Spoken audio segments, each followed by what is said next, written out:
Hey everyone, a warm welcome to all of you. I'm Nisha Khatwani, Community Manager at Gap, and today's Gupshup, we will give you a sneak peek into the beverage industry post COVID 19. This virtual event has been organized by GAP, the Global Association for Planning and Strategy Professionals. Joining us today is Subhendu Acharjee, Demand Planning Manager at Anheuser-Busch InBev. Shubhendu has 11 plus years experience in FMCG organizations, specializing in areas like demand and supply planning, production and plant operations. He is truly passionate about supply chain digital innovation and the adoption of technology in the fast moving consumer goods industry. He holds a graduate degree in food technology and has specialized in an executive program in operations management from IIM Calcutta. Today, during the session, Shubhendu will give us a lowdown on what is transpiring in the beverage industry in the post pandemic era, supply chain resiliency and inventory optimization, e commerce adaptation, and the role of technology. Before I hand over the floor to Shubhendu, I want to mention this will be a recorded session so our members can watch it later. Also, the purpose of these talks is to foster learning, so request everyone to share their views, opinions, and questions at the end of the talk, or you could drop it in the chat box below. Welcome, Shubhendu. Thanks, Nisha. Thanks for your introduction. And hello, everyone. Yeah. I'm Subhendu Acharjee. I'm currently working with Global Capability Center for InBev. And in today's session, I will be actually taking you through some of the hot topics in the beverage industry and what, as a AB InBev, as an organization, that we are doing to roll out the impact or cut out the impact of the COVID-19 pandemic in the industry. So that's about today's topic and today's discussion will be. Sure. To get the ball rolling, from Corona fee on liquor to beer being drained, the alcohol and beverage industry has had its fair share of challenges, be it in terms of growth, sustainability, or consumption patterns, shifting from restaurants to the living room. Now, speaking about the impact of the pandemic that it has had on the alcohol beverage industry in the last 2 years, it seems to have devised new ways to bounce back and thrive in 2021. Would you care to share some light, on the evolution of the supply chain in the sector, Shubhendu? So I will actually start what has happened or what has transpired when the COVID has hit, and how we as an industry has overall looked into all those factors, what all things we have to counter all those measures that are coming at our end, and how we can serve our customers. That's the end goal of our industry. Uh, right now, right? So when the COVID hits, Right. what actual situation happened is that at the start of the lockdowns, we have seen that shoppers faced a long queue in the retail store and the mom and pop store to grab the essentials. And the retailer suddenly faced a challenge to satisfy all those demand. And it's a huge amount of demand. People are buying 3 to 4 times of their necessary things because of the uncertain future that they are getting into, right? And at that point of time, Right. online delivery of goods has gained momentum. At the same time, online delivery is also getting cancelled. It is being delayed. These are the natural scenes that we have experienced at that point of time when COVID has hit, right? And it is not only about the capacity that we have to serve to our customer, but also we have experienced some kind of material unavailability due to panic buying and all these things. And at the same time, this is the demand side of it. And now, if you look into the supply side of the organization, how it looks like. So, at the same point of time, our factories are shut, right? We do not have any means or levers to transfer our goods, produced goods and services from our factory warehouse to the end consumer. So this is the actually the onset of imbalance that has happened at that point of time, and that has caused majority of the industries to shut down their operations.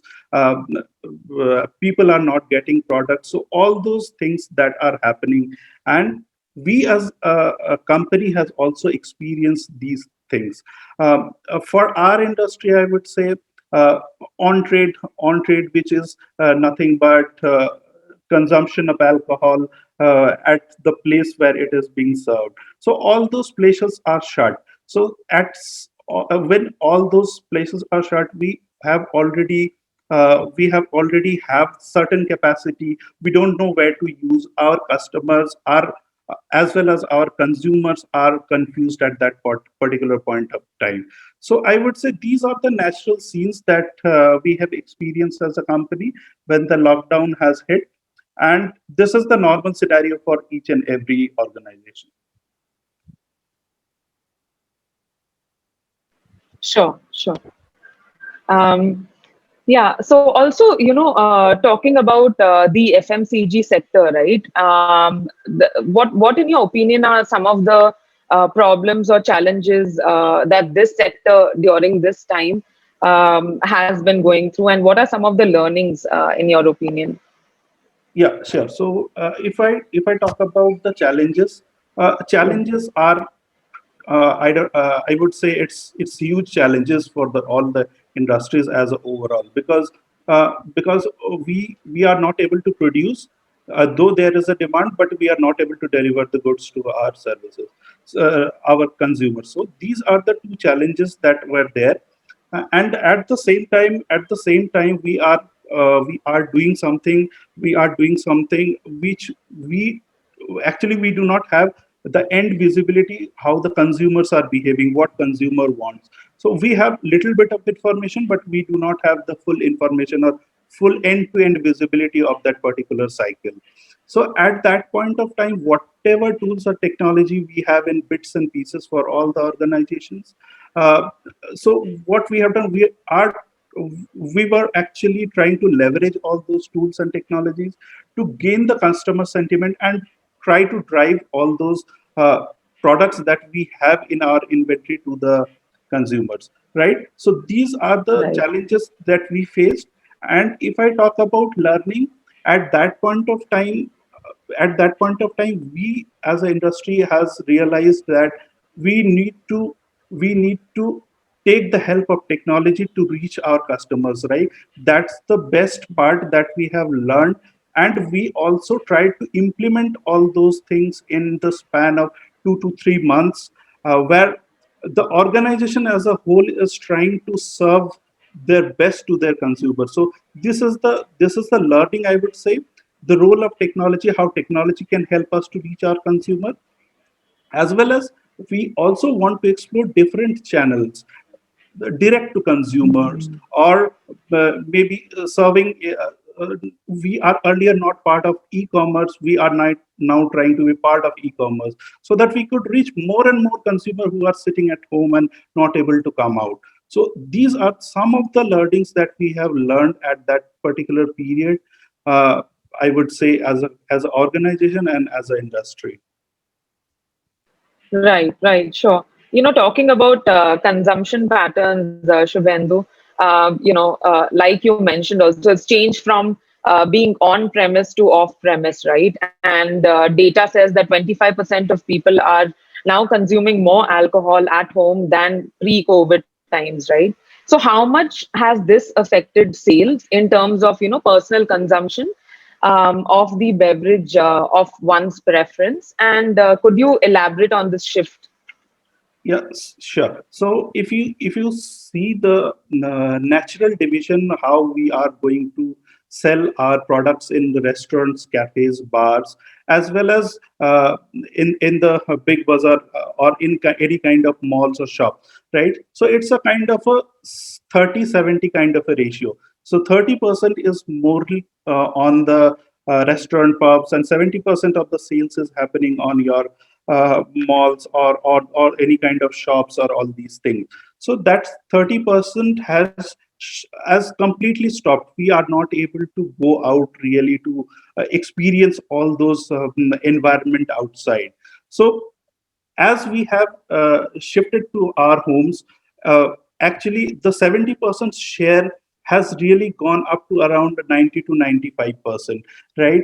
And when you say about consumption of those or incremental consumption of those products in home, I would say there are lot many changes that we need to do in terms of product delivery, product packaging, the transfer of goods to the people's home or places. That is a shift that we have to make as an organization, as an overall thing, and then we can serve our customer better. So if you look at the overall trend, yes, people are sitting at their home, they are not able to go out, and that's the reason we as a company has evolved certain ways in our product preparation, product delivery, in terms of adopting to different channels and then serving our customers better, right? So that's the shift we have done, and this is the reason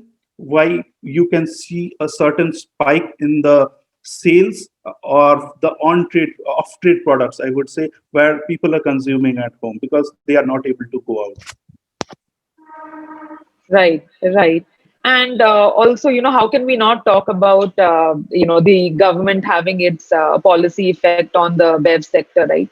So the new excise policy provides a significant impetus to low alcohol, content beverages, such as super mild beer, increasing their availability and affordability, which ultimately benefit the consumers.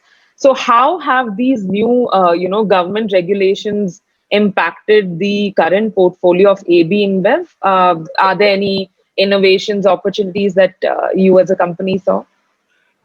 Yeah, so we are a global company, right? So if we talk Right. about government regulations, n number of countries has n number of regulations, and if I specifically talk about India, all the states has their different uh, rules or excise duty for alcohols, and as the state changes the rules and the regulations, the way you want to deliver to your customer, that changes, right?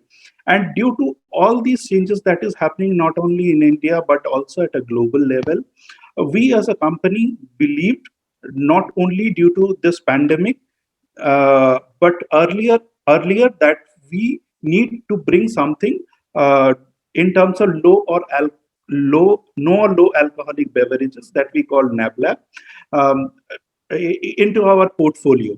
So if I currently see the global volume, so 6.5% of our global volumes are no and low alcoholic beers. So we have all those uh, beers into our portfolio, right? And as the Indian regulation says, we can't sell beer in e-commerce platform if it has more than a certain percentage of alcohol percentage, right?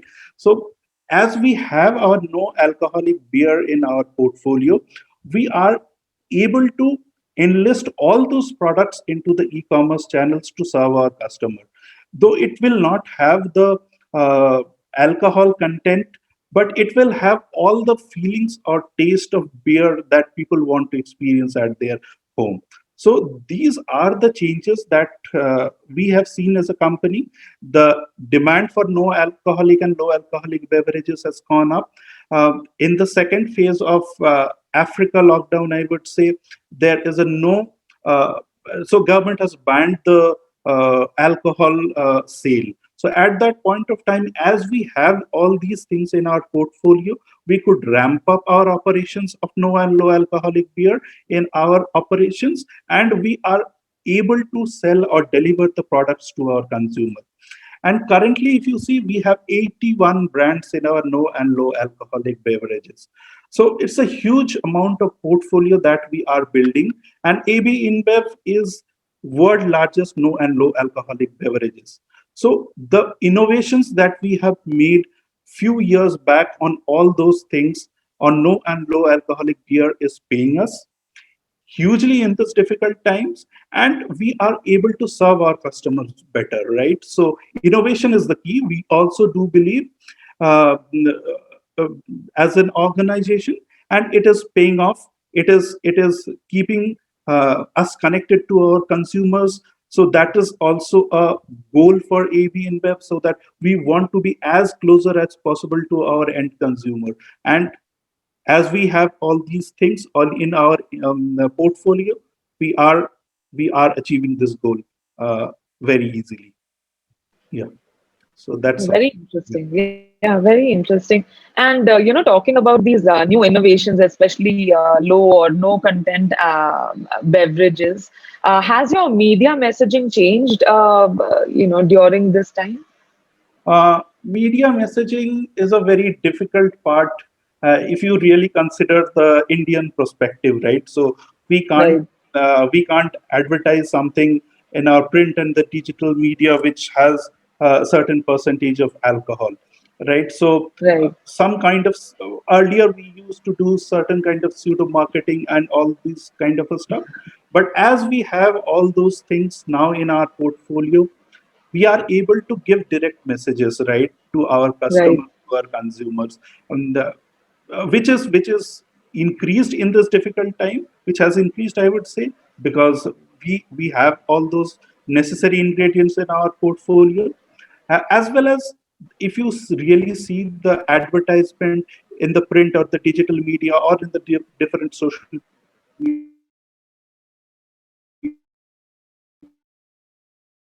channels, it is about not focusing on alcohol as an overall thing, but we want to give the messages that how we can connect with consumers, how connection with the people make more sense, and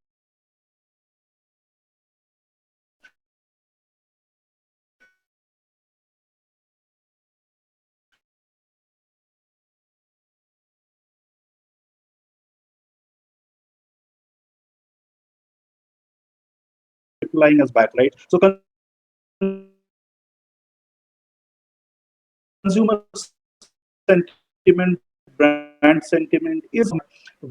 the context of alcohol. right, People do like our brand. People also criticizes sometime, and all those criticism, all those appreciations are a good source of inspiration for us to do something better for them, right? So right. all those things has changed, all those things has changed. Media messages is really a tough spot if you see few years back, but now it has much more streamlined with certain government regulations, I would say, some part of our company's way of doing things. So that's the overall message that I want to put forward. Right, right. Sure. So, Shubhendu, talking about media and then now technology, the pandemic kind of, forced companies to challenge the existing status quo and rethink business operations and corporate innovation, which is the need of the hour right now, right? So, how are you leveraging technologies to push digital innovation, transformation to align your business operations to meet customer requirements and manufacturing capabilities during this new normal? So I will quote few examples, I would say, when it comes to these things, because examples are very important if you want to understand what all things we are doing. So let's take an example of contactless vending machines, right? That we have launched uh, recently during the COVID time, and this innovation is one of the innovation techniques that we have adopted. This is helping our consumers, our customers, to able to taste our beer, but keeping all the safety norms, precautions, and everything in mind, because we do not want as a company that our consumers are affected due to certain uh, things, right? So that's the one thing. Second thing is that we have also launched some kind of SMS channel where people can put forward their requirements and take those requirements when the products is ready. We have also done certain kind of subscription things in certain markets, I would say, so that people subscribe to our certain coupons and all those things, and and they consume our alcohol, right? So these are the things that we have done. uh, but we do have a lot of manufacturing facilities, offices across the globe, right? So uh, so many people work there day in day out, and we need certain kind of technological innovation, I would say, in terms of thermal sensing, vital measurements, and all those things, so that our top priority of helping people to live in this world in a better way, we can sustain all those things, right? So all those initiatives that we have done in our facilities, in our manufacturing facilities, in our offices across the globe, that is helping actually uh, uh, gain the employee perspective, how we are doing, we are caring for them. So all those things that we have done, that is making sense. And we, as our internal customers are satisfied, we know that our external customers will also be satisfied, because our internal customers are making the products for our external customers, right?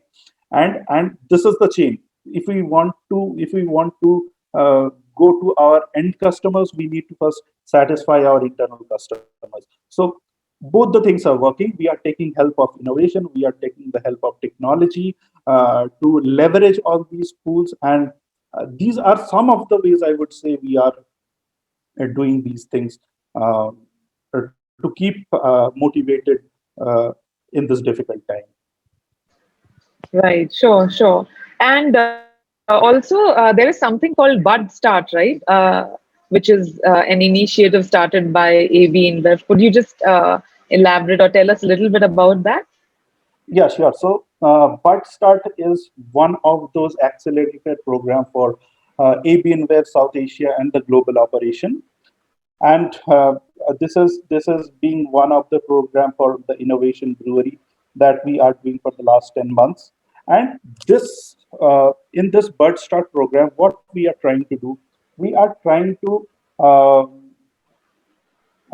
connect with the innovators, uh, with the uh, some of the other parties here uh, that are operating in a low scale. But we want we what we want from them is the cost optimization and the sustainability program for our financial operations. So how to run Sure. our financial operations better, in a more sustainable way, in a more cost optimized way, right? So Right, we are trying to connect with them to leverage their knowledge, to leverage their skills in terms of all these things. In terms of technological operations, how we can take help of cloud operations and all those things, blockchain.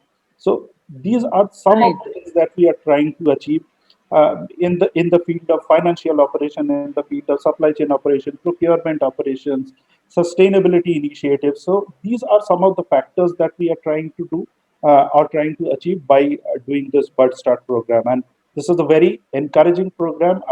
Whosoever is listening, I would encourage that if you have something, some breakthrough innovation in your mind, something which you could sense that will make progress in our operation, we would encourage you to come up and enlist and show your ideas to the management, to the management, and then come up with all the solutions. We will obviously, there will be a competition. Obviously, we will obviously select the best one which we could sense makes sustainable solution for our business operations. But yeah, this is the right. program and how we are trying to achieve this one. Yeah. Very cool, Shubhendu. Yeah. So, all the entrepreneurs, if you're listening, um, and talking about technology again, the pandemic, brought like this widespread adoption of e-commerce to unprecedented levels. As consumers stayed at home and shopped online.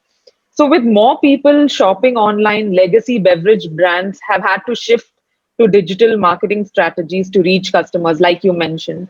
And e commerce worldwide is known to be driving triple digit growth in alcohol sales. I think it jumped around 234% during COVID 19. So, how is e-commerce being adopted, and how has it been ramped up in the last year and a half by Beverage brand, which is yours? Yeah. So if I more specifically talk about AB InBev, I think Yeah.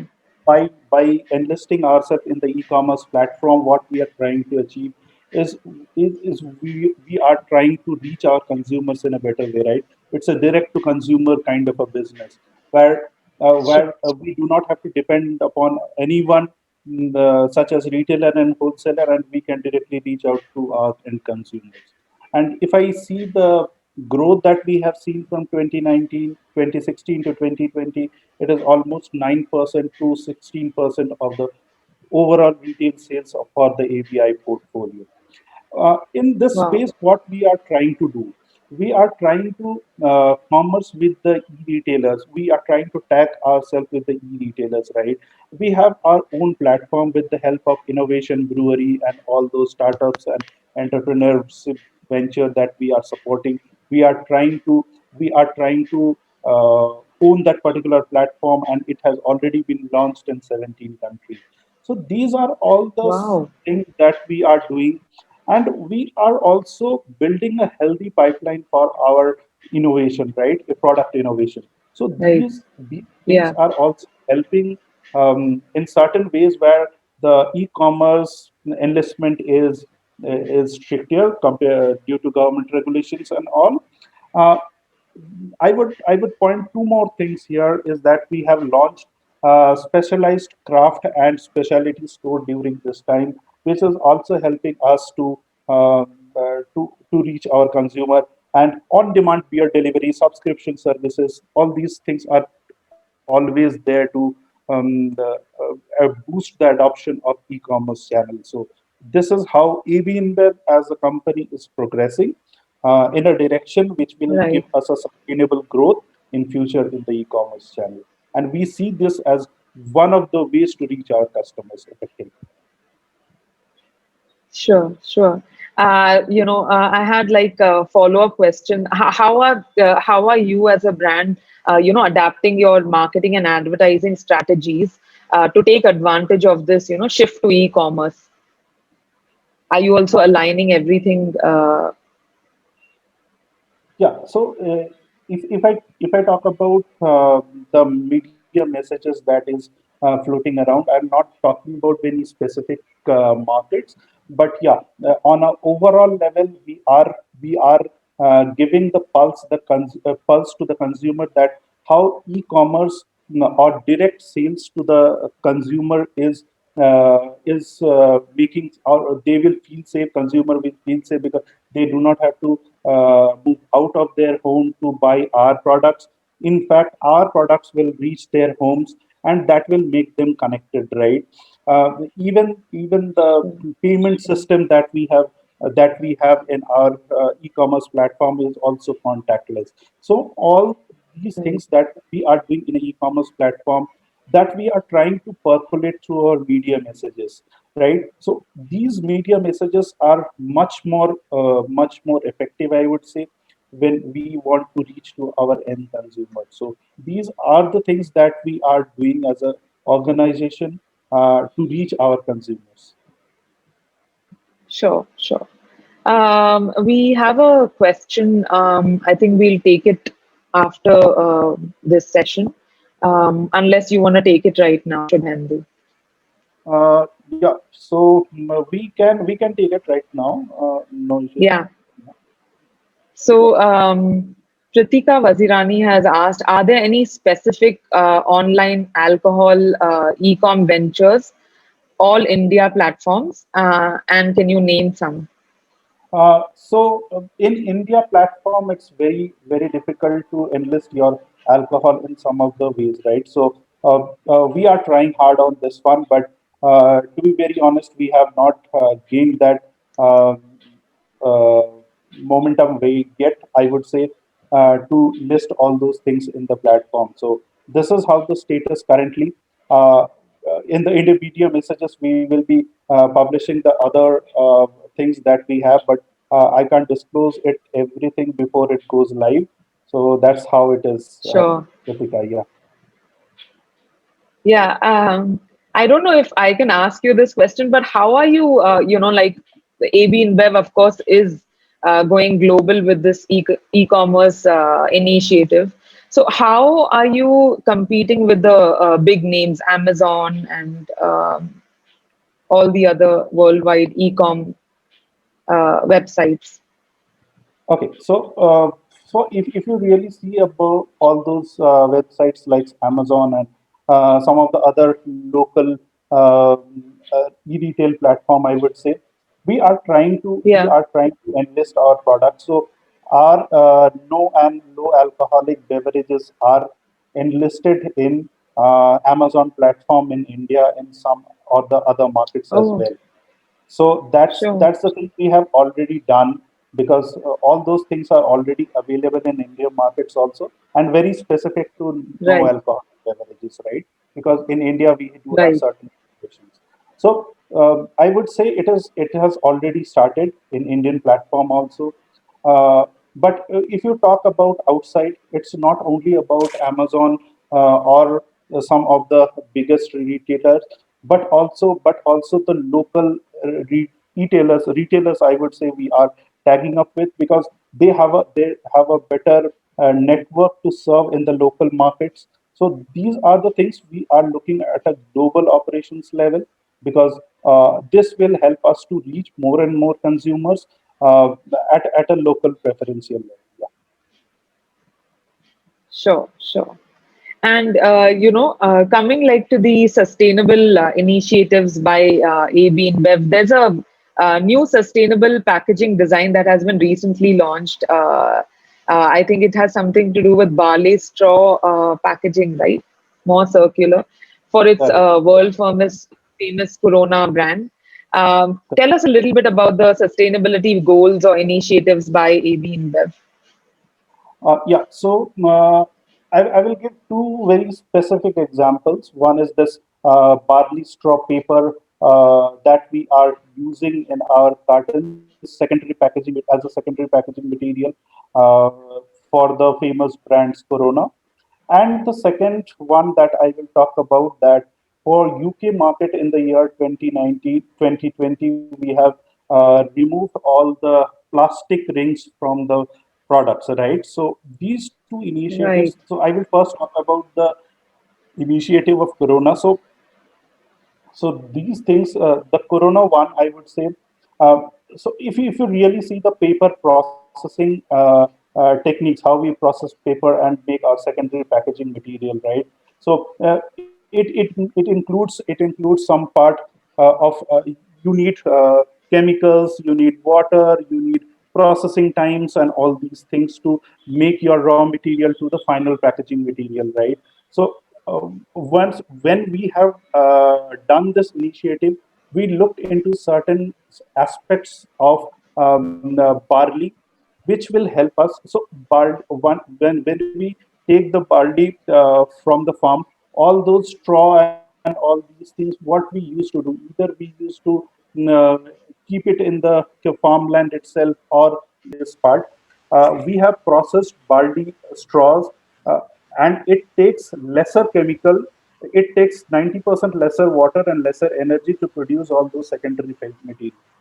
What we have achieved by doing this one, right? So by doing this initiative, we are actually removing ourselves to use any kind of food products, which will eventually help us to sustain our environment, right? And all these body materials that we are using in our operations is less toxic, is reusable, and by taking this initiative, actually we are moving closer to our sustainability goals, which is something related to climate change and all. So these are the things that we have done in terms of sustainable or circular packaging, I would say, for Corona brands. The next topic that I would like to highlight is that for UK market specifically, for the brands like Bud Light, Stella, and all, where we use shrink wrap for we use made of plastic, in our cans to take all those crate to our homes, right?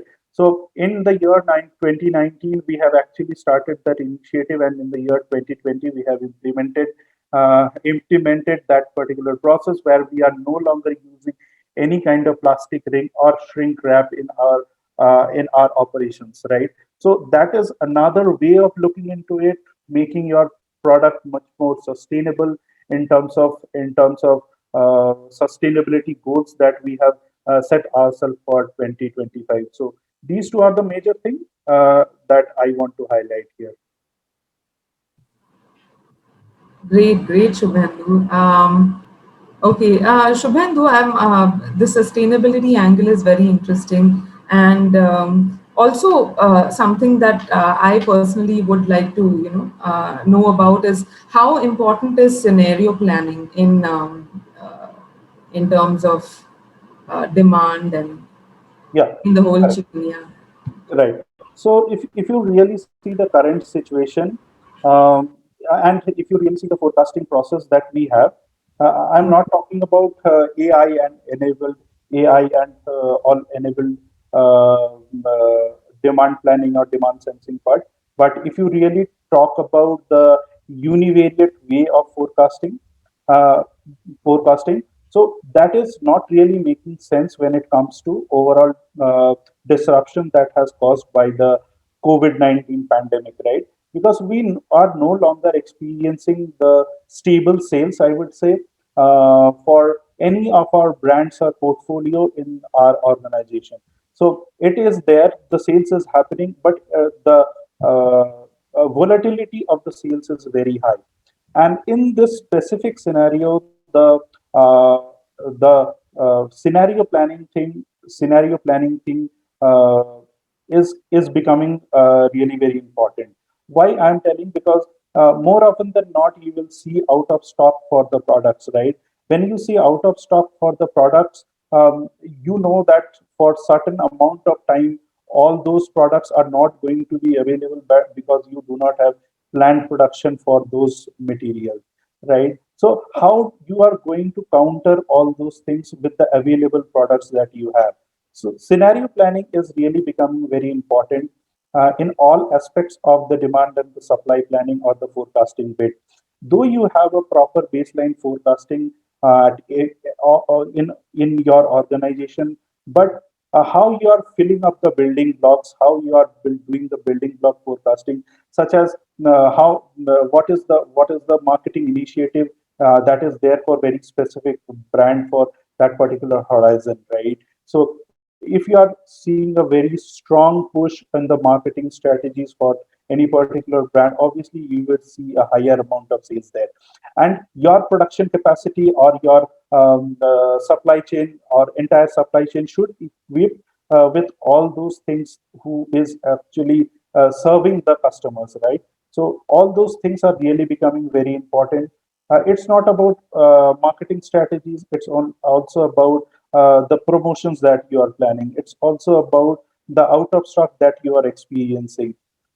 Certain capacity level challenges, certain material level challenges. Because you will see people are now buying materials from the local vendors more due to certain disruption in the supply chain, and all those things are causing a huge impact when it comes to only baseline forecasting. You will not be able to deliver your products, or you will not be able to experience that kind of service level if you only have baseline forecasting. And during this time, scenario planning is becoming really very important as an overall part. We have a few questions. This is from Deepak. So this is a follow-up question on the e-commerce angle, right? What are the regulations and approximately how much alcohol consumption percentage drop or increase did you see due to the pandemic? Um, I'm not. Could you please repeat the question, because means, You know, is it you about e-commerce or is it about the volume shrinkage that we are experiencing as a company? Means I'm okay. not very sure about this part So here. Yeah. So the first question is, could you elaborate a bit on the regulations? You know, what is you spoke about how e-commerce in India there are certain restrictions, right? If you could speak a bit about the regulations. Yeah, so the current regulation does not allow you to sell your alcoholic products in the e-commerce platform, right? Those will be with the help for certain uh, states, I would say, in India, uh, which are allowing the sale of alcoholic products in the Swiggy and the Zomato platform, but it has a different challenges because there the product delivery charges and all those things are really very high. So these are the challenges that we are experiencing in some of the e-commerce platform like Swiggy and Zomato.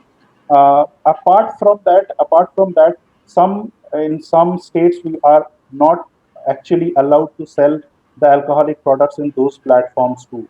So these are the challenges, and the corona says that is being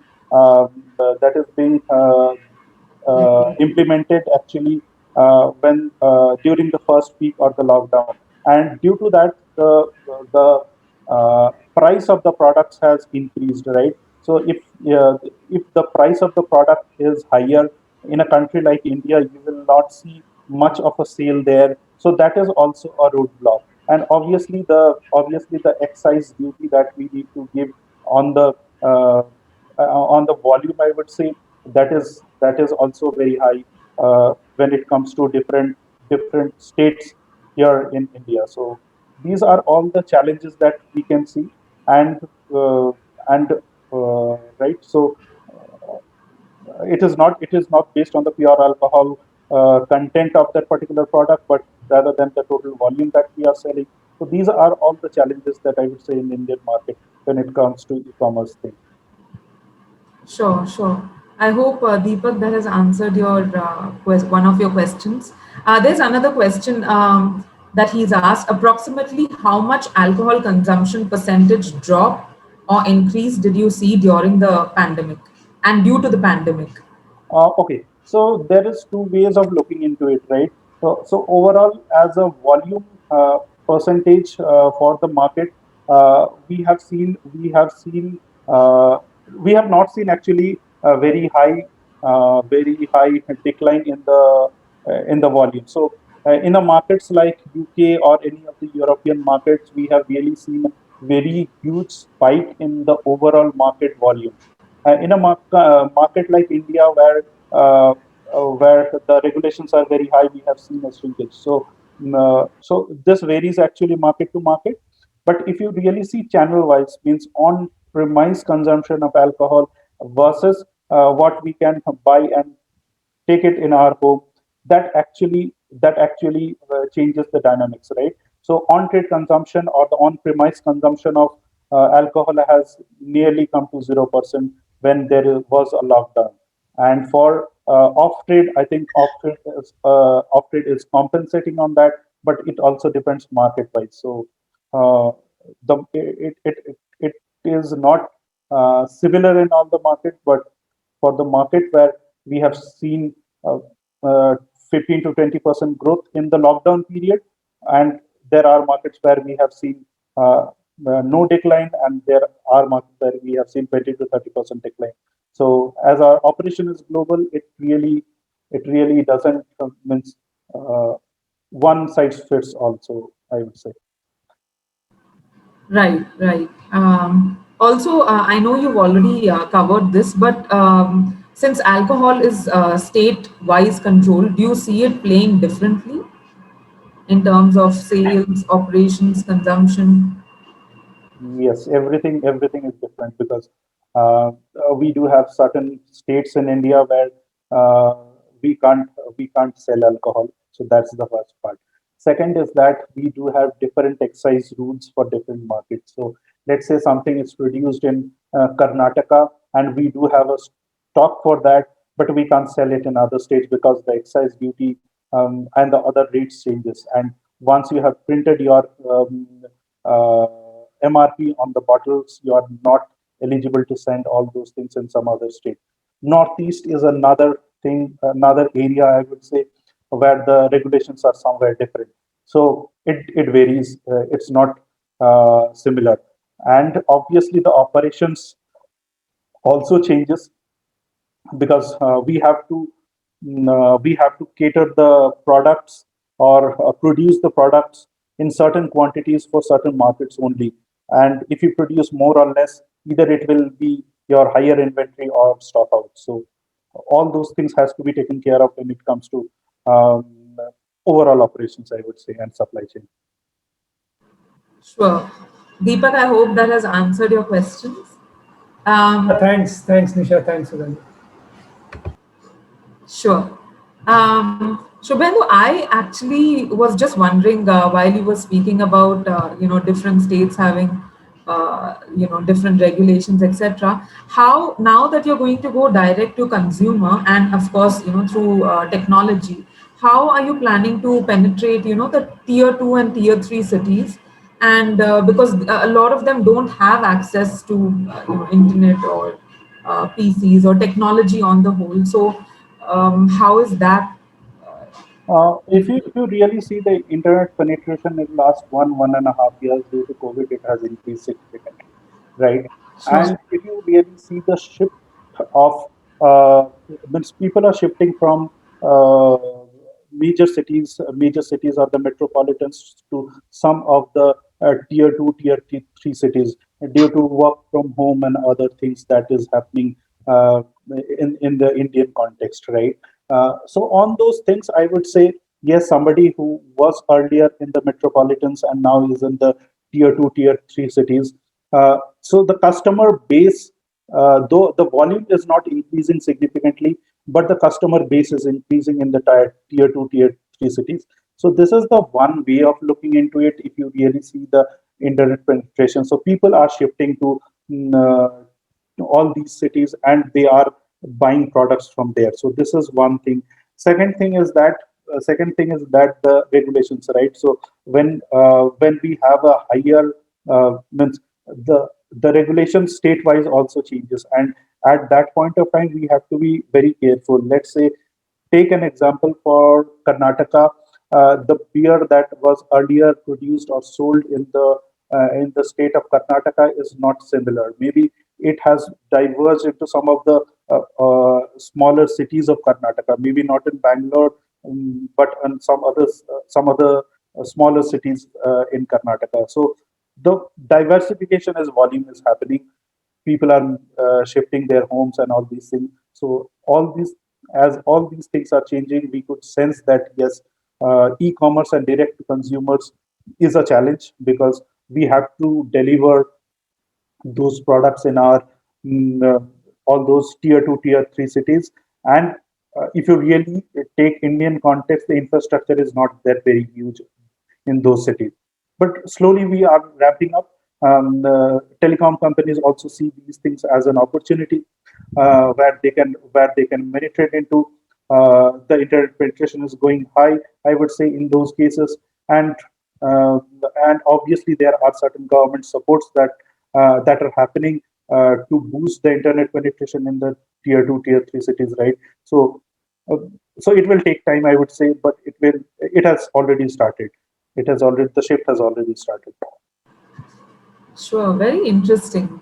And also, another thing that I think I missed out asking is that how are consumer trends kind of, has it taken a back seat or due to the pandemic, or are you still looking at those trends and then working on innovations or new product lines or implementing those trends? I think Southeast Asia, Thailand is very high on following trends and forecasts in that sense.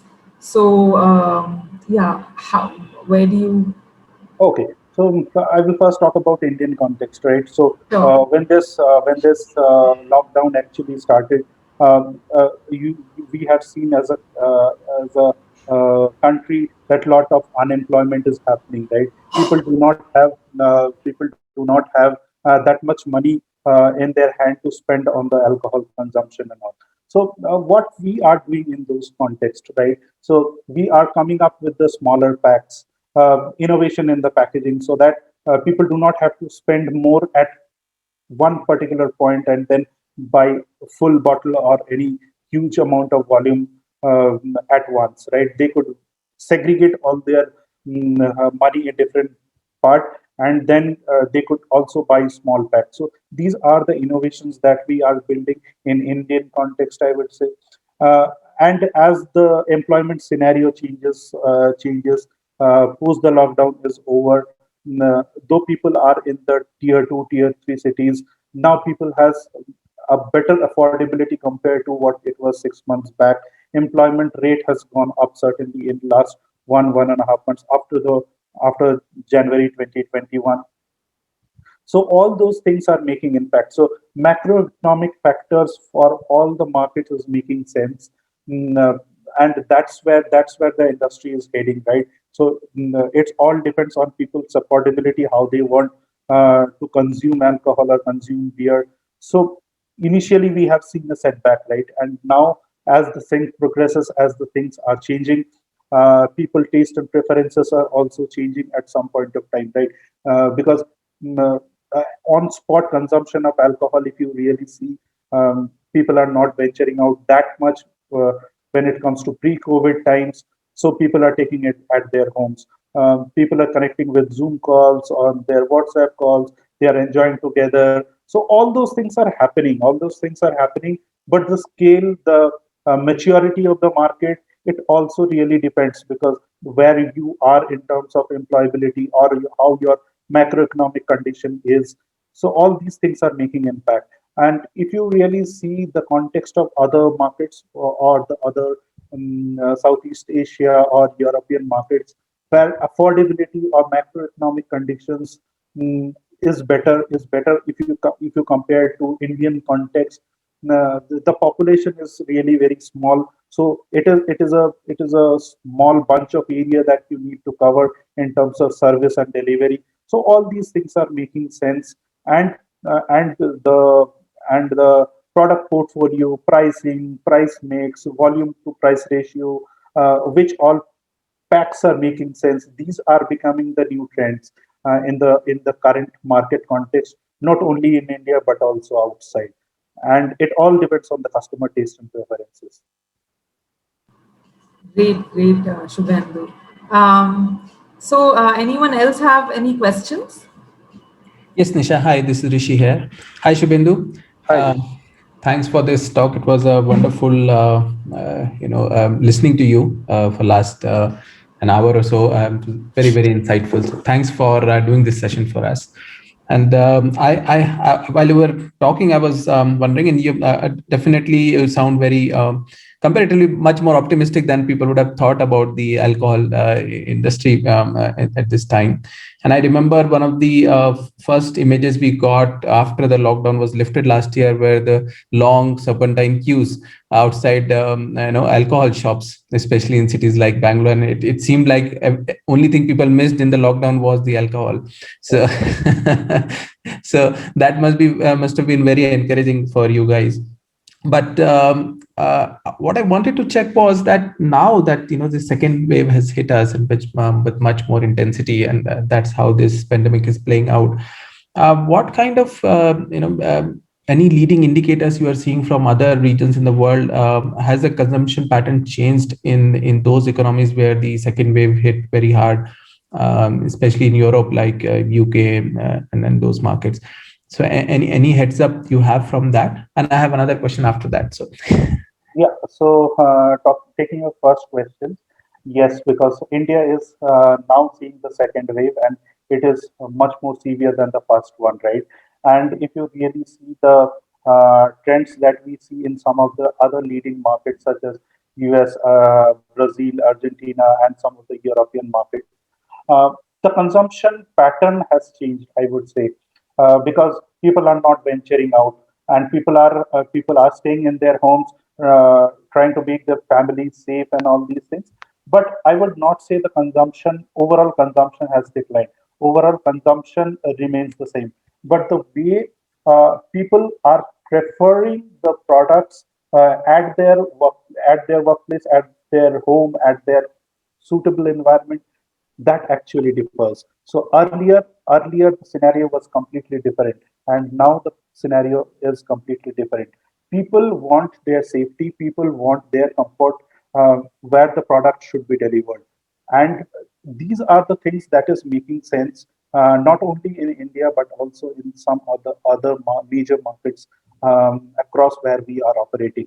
And all those things that we have seen in other markets, that comes us as a learning for Indian Mhm. market as well, because those are the things that we have learned from some of the major economics, and some will make sense in Indian context, some will not. But we should try something which is much more aligned to the macroeconomic situation of our country, our affordability. So that's the reason I have already mentioned that the product mix, the volumes, the packaging size, all those things uh, are are are differing country to country. But I would not say the overall consumption has declined on overall level. Right. Good for you and good for the industry, I would say. Yeah, That's good to know. My second question was more related to the function, and I know you were talking about scenario planning and taking them one step at a time, and you talked about that. So how you see those like SNOP meetings changing? It's a very different ball game, right? Where you would probably not have data to start with, and no historicals, no the way it was to be done in the past. So how do you see function and the whole process changing from here onwards? And who is on the driver's seat now in the function? Is it still the planning, or is it now moved to the sales and marketing on what they can sell, considering the all the constraint that we are working with today? yeah, correct. So if I really take the thing that we are experiencing as an organization, is that the importance of SNOP, right, mid to Mm. long-term planning. So that is actually helping us in this difficult time. When the first wave was there, we really do not have any enough data to support what is going to happen in the market. But as the second wave, we are in the second wave, we do have that experience, that data, what we have experienced. And we have also seen certain trends in the markets. It very different from market to market, but each the location has its own trends. And we as an organization are trying to analyze those trends and making the products much more aligned to those particular trends, right? So your question is more related to SNOP and all these things. So earlier, if you really see the context of how these things operate, really the planning cycle, it is more driven by sales and marketing strategies rather than planning, right? And now all these silo plannings and all these things are going to get obsolete. Now the overall company strategy or overall marketing strategy, along with the scenarios that we have in mind, is going to play a vital role, because at any point of time we also need to do a balance between the demand and the supply. And this pandemic has given us that lesson, so that we could always balance our demand and supply. And as an organization, we do not have we do not have the luxury to spend on everything, but we should have spend on the things that we are making, that is making return on investment. So this is how the scenario planning or the overall part of the SNOP, be it monthly, SNOP cycles or weekly SNOE, that sales and operation execution, is going to change from now onward. And this has already changed in Indian context, I would say. Right. And how difficult is the planning for e-com? That's again something new that you are venturing into now, right? Yeah, right. So we do not have sufficient data to actually make any kind of assumption there, right? So we are making certain assumptions and certain learning from the history that we have in other markets, right? So if you really compare the context of European market versus Indian market, the e-commerce adaptation in European markets is higher compared to India. And we have certain lessons from there, which we are trying to implement in the Indian context as well. So that is making sense. I would not say that everything is making sense, but some of the things are making sense, and we are trying to learn from all those things. So, and that's one of the advantages of being in a global company, that you can borrow the experiences. So just curious, which other market in terms of alcohol consumption is similar to India? Consumption, volume of consumption, you want to say volume of consumption or the consumption pattern you are talking about? Say both. I mean, things that you borrow from. Okay, so the scale at which India is operating is very different from the scale Europe or US or Brazil or the China is operating. So our major markets are US, Brazil, Canada, China, and all these markets. So if you really compare the volumes, we are not at par with those markets. But if you really see the trends that is being there in the some of the major markets like Europe, uh, we are in India also trying to follow that, and that is making sense. Okay, that's interesting. So hopefully we get to their volumes also. That would make you smile more. Yeah, correct. Right. Thanks so much, Subhendu. Thanks so much. Yeah, thanks, Rishi. Thanks, Rishi. Thanks, Deepak. Some great questions there. Anyone have any last question before we wrap up the session? Okay. Okay, thank you so much, Subhendu, for doing this for us. Some great insights, lots of takeaways for all of us. And thank you, everyone, for joining us. Next week, please join us for an exclusive gupshup on the changing role of planners in the pandemic world with Deepak Vazirani, an experienced supply chain professional. So do join us. Thanks, Nisha. Thanks for conducting, and thank you, everyone. Thanks for joining. Thank you. Thank you, Subhendu. Bye-bye. Bye bye. Thank you.